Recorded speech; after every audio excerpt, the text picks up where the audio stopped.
Box অফিসে রানীর দাপট। দীর্ঘ বিরতির নীরবতা ভেঙে যেন বজ্রজোরের মতোই বড় পর্দায় প্রত্যাবর্তন করলেন বলিউডের জনপ্রিয় অভিনেত্রী রানী মুখার্জি। দর্শকদের অপেক্ষা, সমালোচকদের কৌতূহল সবকিছুকে চাপিয়ে গত শুক্রবার মুক্তি পায় মারদানি 3 শুরু থেকেই জানিয়ে দিল এই কামব্যাক মোটেই সাধারণ নয়। মুক্তির প্রথম 2 দিনেই ভারতের বক্স অফিসে 10 কোটি রুপি আয় করে ছবিটি প্রমাণ করেছে রানী ফিরেছেন, আর তিনি ফিরেছেন জোর তুলতেই।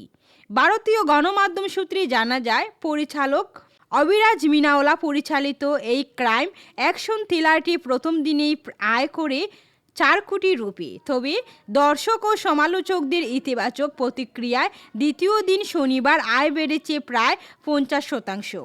স্ন্যাক নিল্ক এর প্রাথমিক তথ্য অনুযায়ী শনিবার সিনেমাটি সংগ্রহ করেছে 6 কোটি রুপি।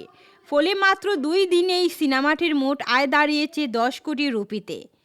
মারদানি 3 রানী মুখার্জির এই ফ্র্যাঞ্চাইজিটি আগের 2 সিনেমায় ওপেনিং রেকর্ডকেও ছাপিয়ে গেছে।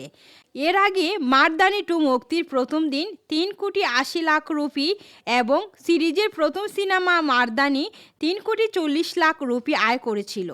সেই তুলনায় সিরিজের তৃতীয় কিস্তিটি ব্যবসায়িকভাবে বেশ শক্তিশালী অবস্থানে রয়েছে। সব প্রতিকূলতা আর বড় বাজেটের দাপট অপেক্ষা করেই বক্স অফিসে নিজের অবস্থান শক্ত করে ধরে রেখেছে মারদানি 3।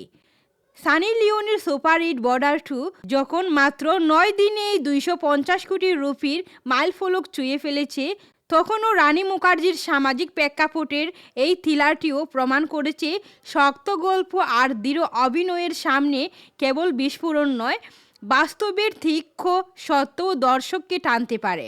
যুদ্ধের গর্জনের ভিড়েও তাই মারদানি 3 আলাদা করে নজর কাড়ছে।